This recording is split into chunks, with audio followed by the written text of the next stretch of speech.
Well, good evening. Welcome to St. James Family Worship, the perfect place for people who aren't. I thank God you've taken the time to be a part of this Bible study review here tonight at St. James Family Worship. It's been a stormy day today, but I tell you, it may be raining on the outside, but it's definitely raining on the inside. The Spirit of the Lord is in this place. I'm telling you, we're coming off of a high this weekend at St. James Family Worship. I mean, on Saturday, we thank God we had our men's breakfast, our men's fellowship breakfast, and it was just a great time with men from different churches coming together, and Pastor Milner of Spring Chapel Baptist Church here in Wetumpka spoke to the men, and I tell you, he really put it on.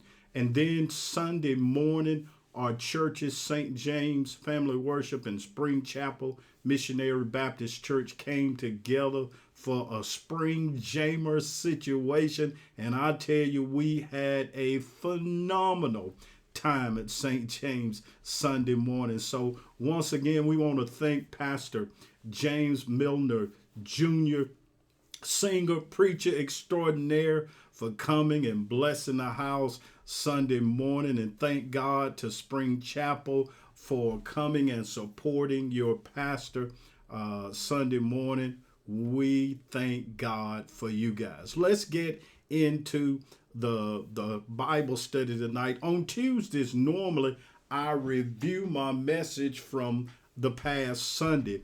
But since I didn't preach, I'm going to review Pastor Milner's message, or at least I'm just going to do a few points from it and add a little here, take away there, and I won't be before you long because, again, we're just on a high.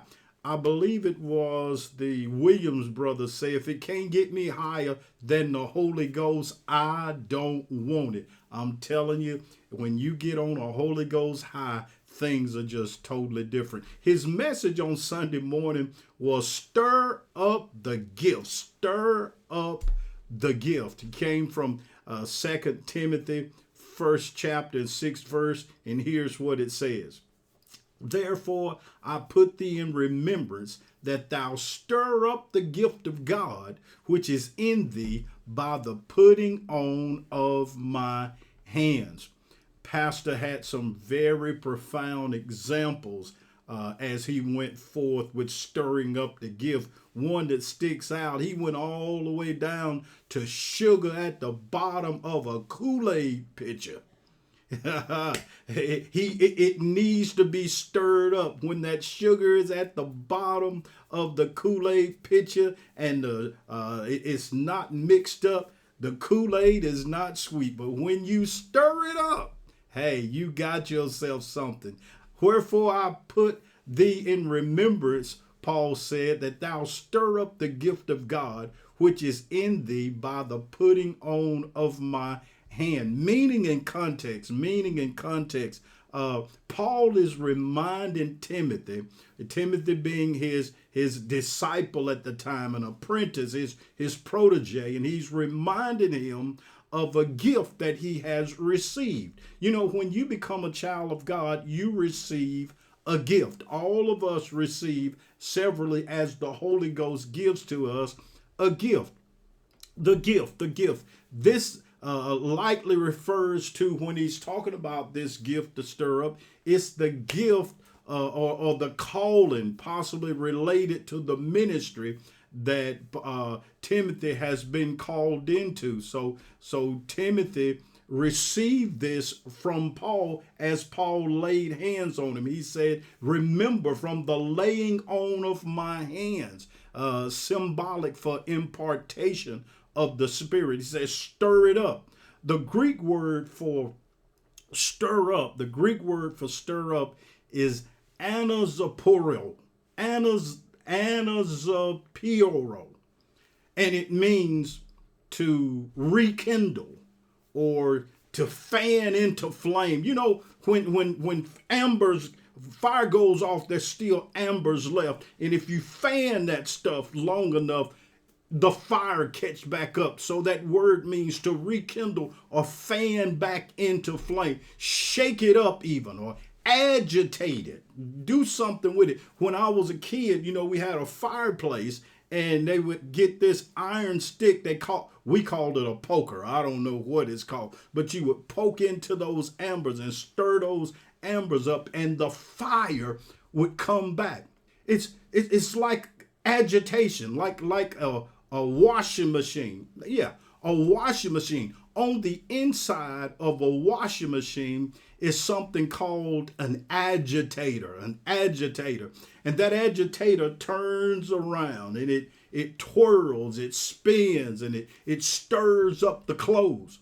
Sometimes in your life, you need a little agitation. Yeah. You need a little agitation. Sometimes God will send things into your life to agitate you. And what he's doing is he's trying to stir up that sugar from the bottom of your pitcher. Oh, help me somebody. Agitation. He's trying to shake it up. Sometimes when you got a bottle of something like orange juice, it'll tell you, shake it up, because there's stuff at the bottom of the actual juice that needs to get activated into the juice. That's what God is trying to get you to understand. There are things that's lying dormant in you that God has placed in you. He's placed a gift in you. He's placed talents in you. And he wants you to shake it up, stir it up, wake up, so you can get busy doing the work that the Lord has called you to do.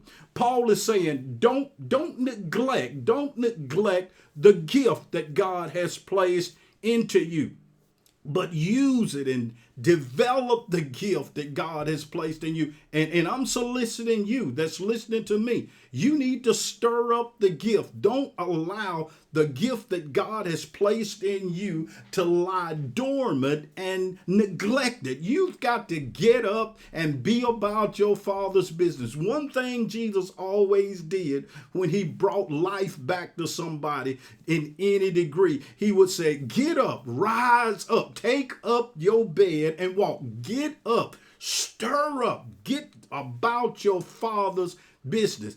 Even Jesus, when he was a young kid, had left his mom and went into the temple with the teachers, the scribes, the Pharisees at 12 years old. When they came back to him, he said, didn't you know I have to be about my Father's business?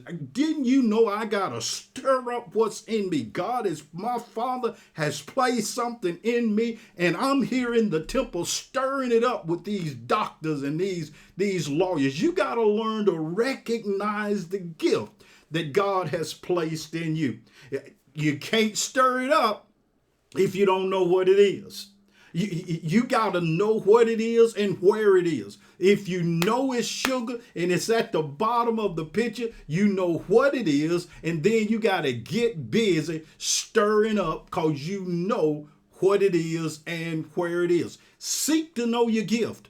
Make sure you know what the gift is that God has placed in you. Remember, we always talked about it: shape, spiritual gift, heart desires, abilities, personality, and experiences that have happened in your life come together to form the gift that God has placed in your life. Then you got to cultivate it. You've got to develop this gift that God has placed in your life that you're trying to stir up. Don't sit on it. Don't hide the gift. Your spiritual gift is not meant for you to hide it. Your spiritual gift is meant to shine. This little light of mine, I'm going to let it shine. Just like the song says, shine all around my neighbor's door. I'm going to let it shine. I tell you, we had a good time. I'll see you Sunday morning. St. James Family Worship, 1005 Nobles Road, Wetumpka, Alabama. Y'all have a blessed evening, and God bless.